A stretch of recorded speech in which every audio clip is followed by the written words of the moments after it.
Shivkranti TV news अन्याय अत्याचार बेकायदेशीर कृत्य करणाऱ्या विरुद्ध शोषित पीडित न्याय देणारा एकच आवाज शिवक्रांती टीव्ही दिनबंधू न्यूज संपादक सत्यशोधक शंकरराव लिंगे 73 87 37 78 0 शॉर्ट कोर्स त्यांना देतात. त्याच्यात पण ते आठवड्याला 2 शनिवार रविवारचे 4 तासाचे छोटंसं कोर्स घेऊन त्यांना एक CCMP म्हणून एक कोर्स रेजिस्ट्रेशन होतात. ह्या CCMP कोर्सच्या आधारावरती ह्या सर्टिफिकेटवरती त्यांनी महाराष्ट्र मेडिकल काउन्सिलमध्ये त्यांना रजिस्ट्रेशन देतात. हे संपूर्णपणे शासनाचं चुकीचा निर्णय आहे.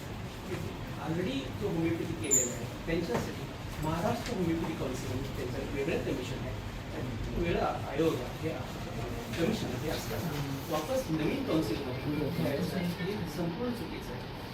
त्यांचं शिक्षण होमिओपॅथीमध्ये झालेलं आहे. होमिओपॅथीचं लोक होमिओपॅथी प्रॅक्टिस करणार, ॲलोपॅथीचे डॉक्टर्स ॲलोपॅथी प्रॅक्टिस करणार, आयुर्वेदच्या डॉक्टरांना वैद्य म्हणून संबोधन केलं जातं, ॲलोपॅथी डॉक्टरांना डॉक्टर बनवले जातात आणि होमिओपॅथी डॉक्टरांना होमिओपॅथी कन्सल्टंट ह्या शब्दात यूज होतात. का ह्या शब्द वापरावा? हे शब्द ह्यांच्यासाठी वापरायचे की लोकांनी कळायला पाहिजे की लोकांचं स्पेशालिटी काय आहे, त्याच्यावर त्यांना ट्रीटमेंट कुणाकडे घ्यायचं हे. दुसरी गोष्ट म्हणजे आमचा जो ॲलोपॅथी आहे हे कम्प्लीट एव्हिडन्स बेस्ड आहे. ह्या विषयात होमिओपॅथी हे हिस्ट्री बेस्ड आहे. ह्याच्यात तुम्हाला माहितीच आहे की 21 वर्षाचा आता आपण लँड होतो ह्या शतकात असताना आपल्याला एव्हिडन्स नाही. एव्हिडन्स म्हणजे कुठलेही काम करताना जो निर्णय घेतो त्याला काहीतरी साक्ष म्हणा पुरावा पाहिजे आणि ह्या पुरावासाठी काही इन्व्हेस्टिगेशन करतात. होमिओपॅथीमध्ये कुठलेही इन्व्हेस्टिगेशन्स नाही. आमच्याकडे CT स्कॅन सोनोग्राफी रक्त ही सगळं चाचण्या होतात. ह्या चाचण्या जगात कुठेही गेले तर त्याला ध्येय धरल्या जातात. तुम्ही डायग्नोसिस चुकू शकतो पण आमचं वे ऑफ अप्रोच चूक होऊ दे.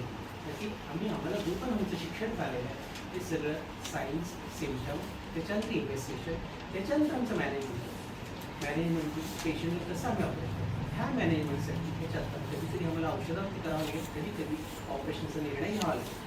कुठल्या पेशंटला ऑपरेशन लागतं हे डॉक्टर्स ठरवू शकतात. काहींदा आम्ही औषध घेऊन बघतो पण हे जो सिस्टम आहे हे होमिओपॅथी नाही आहे. होमिओपॅथी केवळ त्यांना टॅबलेट आहे. त्यांच्या पॅकिंगमध्ये IV इंजेक्शन ह्या प्रकारात नाही. इंजेक्शन्स या काही असं ॲडमिट करून करायचं कुठलाही सिस्टम नाही. म्हणजे कुठल्याही हॉस्पिटल बघितलं तर तिथं काहीही असेल तर ॲलोपॅथीमध्येच हे सिस्टम होती. इंजेक्टेबल्स येतात, सलाईन आहे. कुठल्याही आयुर्वेद म्हणा तिथं पण काही नाही. तुम्ही वापरतात ते पेशंटसाठी वापरतात तुम्ही काही एक्सटेंटपर्यंत मान्य करतो पण कुठे शहरी भागात सगळे डॉक्टर्स असताना हे जो कानून होतो हे खेडेपाड्यात डॉक्टरांच कमी होता मग सरकारचा उद्देश होता त्याच्यासाठी. पण ह्याचं हे गैरप्रयोग म्हणजे पत्रकार बनवला आम्हाला निवेदन तुम्ही सामान्य जनतेला ह्याचं निदर्शन आणून द्या. कुठला डॉक्टर काय प्रॅक्टिस करतात की आम्हाला लोकांना याच्यावर अन्याय होईल, लोकांना शरीराबरोबर खेळ होईल ह्यासाठी आम्हाला आम्ही तुम्ही सगळ्यांना रिक्वेस्ट करतो हे लोकांना कळून कुणाकडे त्यांना जायचं.